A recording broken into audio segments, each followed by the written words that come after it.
Vejamos outros detalhes sobre a crença da Torre de Vigia de que a conclusão do sistema de coisas começou em 1914, ou melhor, é um evento futuro que ainda não aconteceu. Sentinela 2013. 15 de julho. Página 12. Parágrafo 10, 12. Eis que estou convosco todos os dias.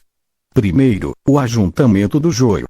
Jesus diz: na época da colheita direi aos ceifeiros: reuni ou ajuntai primeiro o joio e o amarrai em feixes. Depois de 1914, os anjos começaram a ajuntar os cristãos comparáveis ao joio por separá-los dos ungidos filhos do reino. Segundo, ajuntamento do trigo. Jesus ordenou aos seus anjos: ide ajuntar o trigo ao meu celeiro. Desde 1919, os ungidos têm sido ajuntados à restaurada congregação cristã. Para esses cristãos ungidos que estarão vivos no fim deste sistema de coisas, o ajuntamento final ocorrerá quando eles receberem sua recompensa celestial.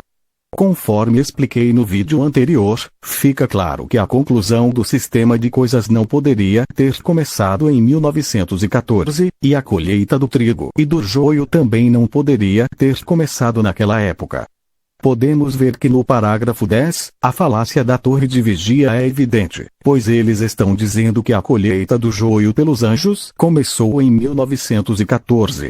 Uma coisa que podemos ver no parágrafo é que eles não citam o versículo completo que diz o seguinte: Mateus 13:30 deixai crescer ambos juntos até a ceifa. E, por ocasião da ceifa, direi aos ceifeiros: colhei primeiro o joio, e atai-o em molhos para o queimar, mas o trigo ajuntai-o no meu celeiro. No parágrafo eles não colocaram queimá-lo. É evidente que quando as ervas daninhas são coletadas, é para algo definitivo, sem volta. É coletado para ser definitivamente queimado, sem volta. A Torre de Vigia está cometendo o mesmo erro que cometeu com a parábola das ovelhas e dos cabritos. Vamos ver o erro. A Sentinela 1993. 1 de maio. Página 19. Parágrafo 15, 16. Atividades ampliadas durante a presença de Cristo. Note suas observações em Mateus 25, 31, 33. Quando o Filho do Homem chegar na sua glória, e com ele todos os anjos, então se assentará no seu trono glorioso. E diante dele serão ajuntadas todas as nações, e ele separará uns dos outros assim como o pastor separa as ovelhas dos cabritos. E porá as ovelhas à sua direita, mas os cabritos à sua esquerda. Jesus chegou na sua glória em 1914. Tomando a ofensiva, ele, com todos os seus anjos, atacou e expulsou do céu os seus inimigos demoníacos. O que segue na sua parábola ajuda-nos a reconhecer que sentar-se Jesus no trono glorioso representa uma posição de julgamento durante a sua presença. O ajuntamento de todas as nações diante dele significa que Jesus age para com as nações como se fossem seu rebanho prospectivo, em sentido figurado. Trata-se de um rebanho constituído por ovelhas e por cabritos.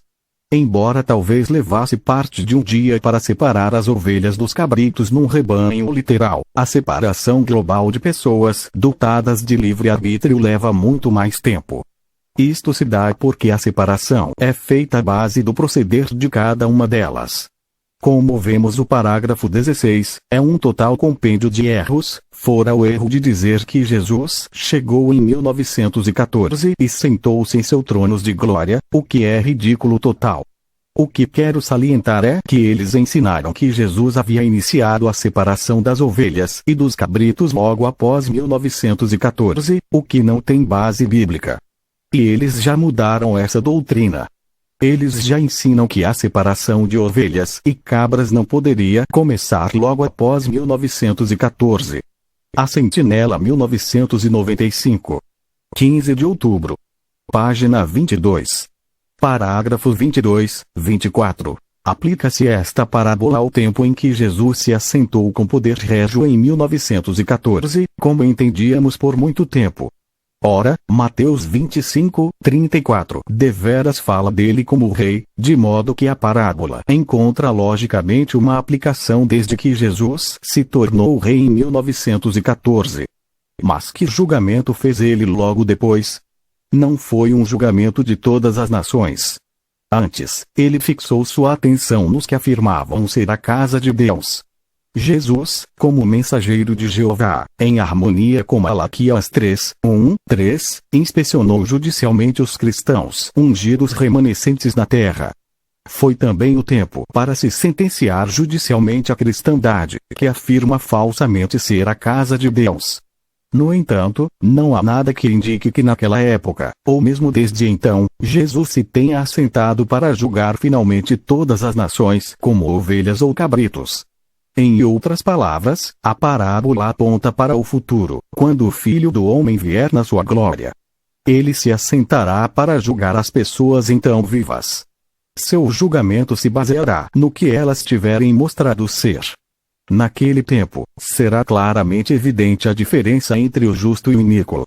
A própria sentença e a execução do julgamento serão efetuadas no prazo limitado. Jesus fará decisões justas à base do que as pessoas evidenciarem ser. Veja também 2 Coríntios 5:10. É claro que a parábola das ovelhas e dos cabritos não começou a se cumprir em 1914. Isso foi uma invenção dos homens, como muitas doutrinas da Torre de Vigia. Assim, se a Torre de Vigia estava errada sobre a parábola das ovelhas e dos cabritos, também está errada sobre as parábolas do trigo e do joio, e dos peixes bons e ruins. Se é no futuro que se saberá quem são cabras e quem são ovelhas, é mais do que claro que é no futuro que se saberá quem é trigo e quem é erva daninha. O julgamento não pode ser dado a uma pessoa que está na religião falsa agora, pois em algum momento ela pode abandonar sua religião e se inclinar para a verdade. Então essa pessoa não pode ser considerada uma erva daninha, ou ser amarrado para ser queimado sem sequer ter a chance de sair da religião falsa.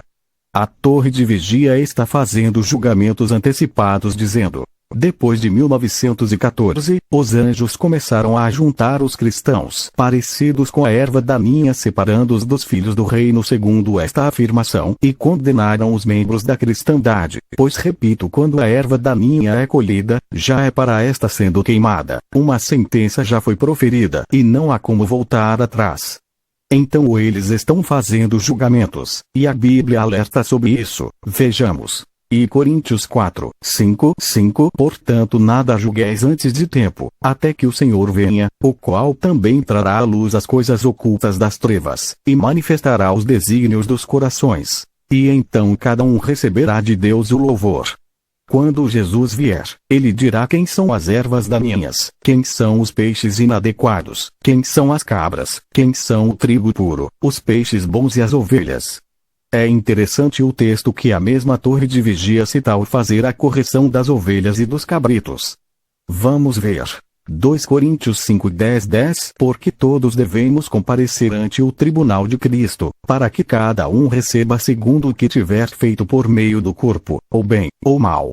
Isso acontecerá quando Jesus vier com poder e glória, volto e repito. É ele quem dirá quem será ovelha e quem será bode, quem será peixe bom, ou peixe ruim, quem será trigo e quem será joio.